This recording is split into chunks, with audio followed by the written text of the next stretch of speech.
Bom, gente, agora nós vamos dar início, né, à avaliação de geografia, certo? Número 1 tem assim: apesar de serem comumente usados como sinônimos, podem significar elementos diferentes. Enumere corretamente. Bom, comumente sinônimos significa dizer que as duas palavras parecem ser a mesma coisa, mas nós estamos vendo algo diferente, tá? Então, aí você vai marcar 1 para espaço urbano e 2 para a cidade, né? E a gente viu nas aulas que há uma diferença entre os dois, tá bom? 2. O que você sabe sobre a vida das pessoas no campo? O que você sabe sobre a vida das pessoas no campo? É uma vida tranquila? É uma vida agitada? Como é a vida das pessoas no campo? 3. As metrópoles possuem vários problemas. Com o crescimento, surgem os problemas, né? Vai crescendo e vai surgindo mais problemas. Cite 2. Então, muitos problemas foram citados nas aulas anteriores, nas revisões. E aí, eu quero que você cite 2 problemas, tá? 4. Escreva os nomes e as capitais do Nordeste. Nós já sabemos que são 9 estados e você vai colocar os estados e as capitais. Você põe o estado e põe a capital daquele estado, certo? 5. Explique o que era o escambo. Então, nós vimos sobre isso e até hoje, né, os mais velhos usam ainda essa palavra. Fazem brincadeira do tipo, isso é um escambo, não vale, tal, essas brincadeiras assim. Então, lembre aí o que é escambo. E nós vimos muitas vezes, né? Eu falei muito sobre escambo. 6. Sobre a região Nordeste, responda. Qual é o relevo da região Nordeste? A gente sabe que é mais de 1, né? E quais os grupos característicos? Também são mais de 1, né? Que é, de fato, os trabalhadores da região que trabalham na área urbana, né? Que até hoje existem, né? Esses tipos característicos aí, tá? Então, espero que você faça uma boa avaliação. E enquanto isso, né? Dá uma paradinha aí, não começa agora não, que a gente vai falar um pouquinho de ciências, tá bom? Então, na avaliação de ciência, nós vamos ver, né? Como podem ser os recursos naturais. Você vai ver isso lá começando lá na página 80, né? Eles podem ser como, gente? Eles podem ser renováveis e não renováveis, né? Há recursos que a gente precisa economizar, que a gente precisa cuidar para que não fique extinto, né?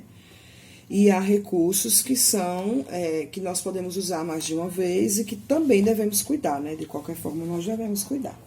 Então, quando usamos recursos naturais renováveis e cuidamos para que eles sejam repostos no ambiente, estamos ajudando a sua renovação, né? A gente está ajudando esse recurso a ser renovado. É preciso cuidar dos recursos naturais não renováveis também, pois a natureza pode levar milhões de anos para recompor, né, os recursos não renováveis, certo? Então, aí no meio dessa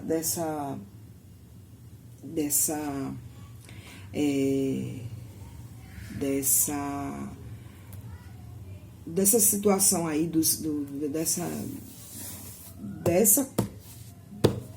dessa coisa que eu falei aí dos recursos naturais, né? Renováveis e não renováveis. No meio disso tudo, nós lembramos do homem, né? Que ele retira, de fato, tudo da natureza, né? Nós nos aproveitamos das coisas da natureza e necessitamos dessas coisas.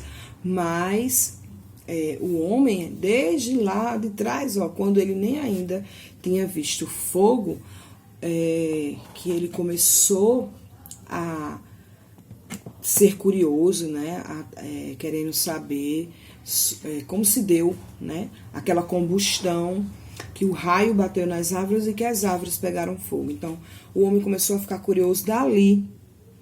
Então, a partir dessa combustão, que o homem começou a investigar como, de fato, ele teria o fogo, né? Foi aí que ele começou o atrito, né?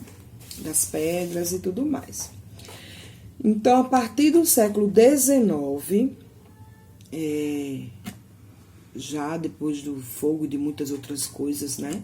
Em evolução, o homem começou a ter, né? A partir do século XIX, a ter a energia elétrica artificialmente, né? E o que foi que mudou na vida do homem? Nós vimos isso nas nossas aulas de ciência. O que foi mudando na vida do homem depois da energia elétrica? Como era antes e como começou a ser depois, né, da energia elétrica? Né? Como era difícil, né, gente?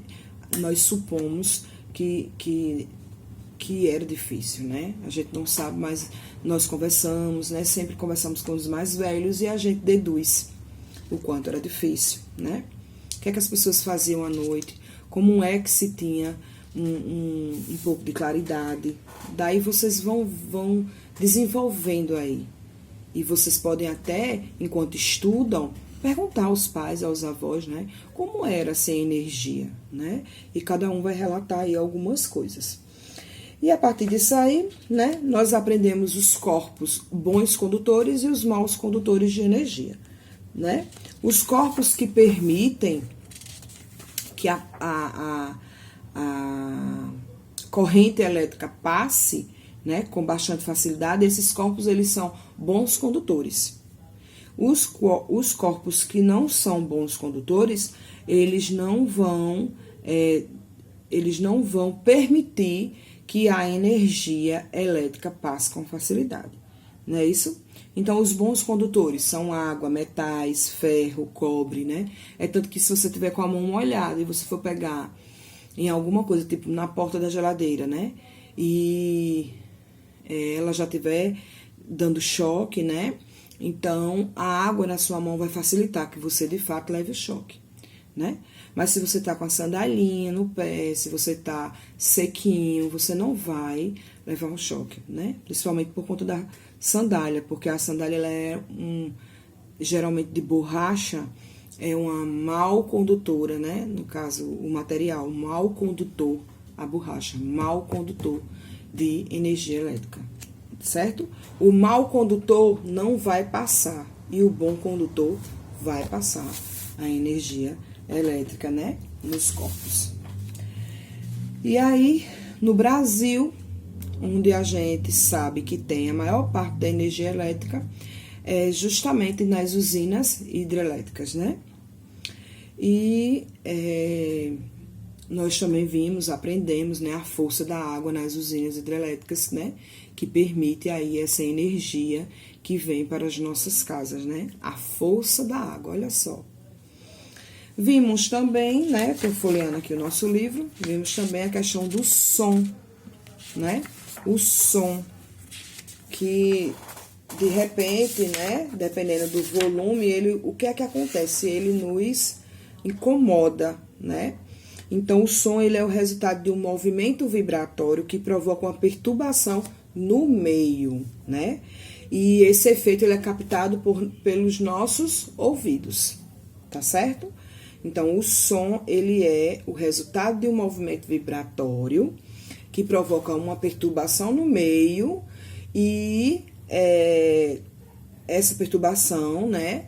Esse efeito aí é captado pelos nossos ouvidos, tá bom? E o que mais que nós vimos? Nós vimos também sobre o ciclo da água, né? Que gostaram. Teve gente que me enviou desenho, né? Explicando o ciclo da água. Eu fiz um desenho, né? Para demonstrar.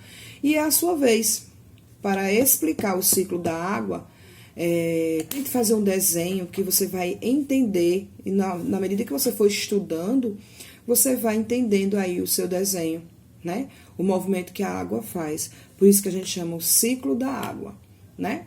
Ela tá lá no rio, num lago, numa poça d'água, às vezes uma poça assim no meio do asfalto, não é isso?